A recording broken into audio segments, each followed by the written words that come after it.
शिवाय नमस्तुभ्यम, हर हर महादेव। मैं शिवानी पवार आप सभी का मेरे चैनल में बहुत बहुत स्वागत करती हूँ और आप सभी को नवरात्रि पर्व की बहुत बहुत शुभकामनाएं देती हूँ। आज की इस वीडियो में पंडित प्रदीप जी मिश्रा हमारे पूज्य गुरु जी द्वारा बताए गए नवरात्रि पर किए जाने वाले कुछ बहुत ही विशेष उपाय जो मैं आप सबके सामने लेकर आई हूँ। तो आइए जानते हैं उन उपायों को। इस उपाय को आप नवरात्रि के 9 दिनों में से किसी भी एक दिन कर सकते हैं।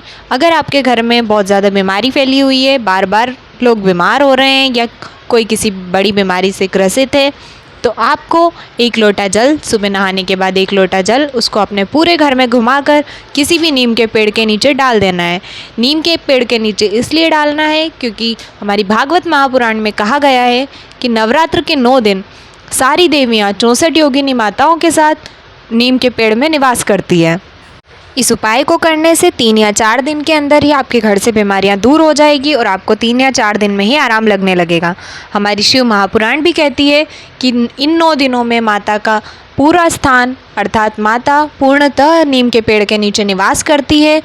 और आज भी दक्षिण में अर्थात भारत के दक्षिणी क्षेत्र में नीम के पेड़ को चूनर ओढ़ाकर, पूरा श्रृंगार चढ़ाकर नीम के पेड़ की माता के रूप में पूजा की जाती है। वहाँ पर माता की कोई मूर्ति न बिठाकर नीम के पेड़ को ही माता मानकर पूजा जाता है। क्या आप जानते हैं शिव जी का हमारी माता रानी के साथ पहला अवतार कौन सा है?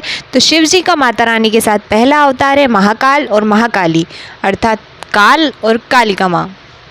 आज का दूसरा उपाय उनके लिए है जिन पर बहुत ज़्यादा कर्जा हो चुका है। तो स्कंद पुराण कहती है कि कर्जा मुक्ति के लिए अर्थात जिन लोगों पर बहुत ज़्यादा कर्जा हो चुका है, लाखों करोड़ों रुपए आप पे कर्जा हो चुका है, आपने कर्जों से मुक्त होने का बहुत प्रयास कर चुके हैं, आप एक जगह से उठाया, दूसरी जगह दिया, दूसरी जगह से उठाकर तीसरी जगह दिया, लेकिन आप कर्जा चुकाने से बहुत परेशान हो चुके हैं। तो सारे वृक्षों में सबसे श्रेष्ठ वृक्ष वट वृक्ष को माना गया है जो कि कर्जा मुक्ति के लिए सबसे महत्वपूर्ण वृक्ष है।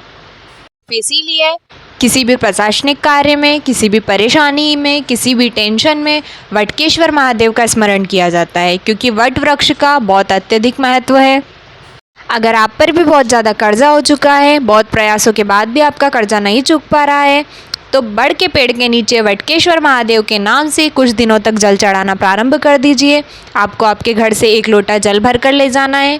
थोड़ी देर भिगाए हुए चावलों को पीसकर उस जल में मिला लेना है और थोड़ी सी पीसी हुई हल्दी मिलाकर आपको वटकेश्वर महादेव के नाम से वट वृक्ष के नीचे उस जल को चढ़ा देना है। और चढ़ाते समय आपको आपका जो भी कर्जा है उसका भान देते हुए अर्थात उसका स्मरण करते हुए 2 से 3 सोमवार तक आपको ये करना है।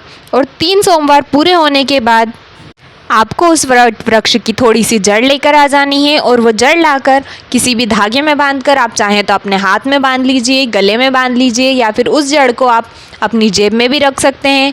उस जड़ को 2 से 3 महीना अपनी जेब में या अपने गले में या अपने हाथ में ही पड़ा रहने दीजिएगा।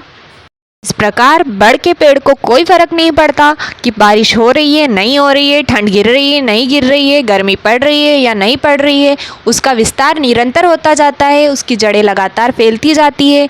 उसी प्रकार जो आपकी जेब में, आपके गले में या फिर आपके हाथ में आपकी लाई हुई वटकेश्वर महादेव के नाम की जड़ जो आपके पास रखी हुई है वो अपनी ओर पैसे को खींच कर लाएगी अर्थात 2 से 3 महीने या आपके जेब में पड़ी रहने पर पैसे को खींचकर अपनी तरफ लाएगी और आपको कर्जे से मुक्ति दिलाएगी।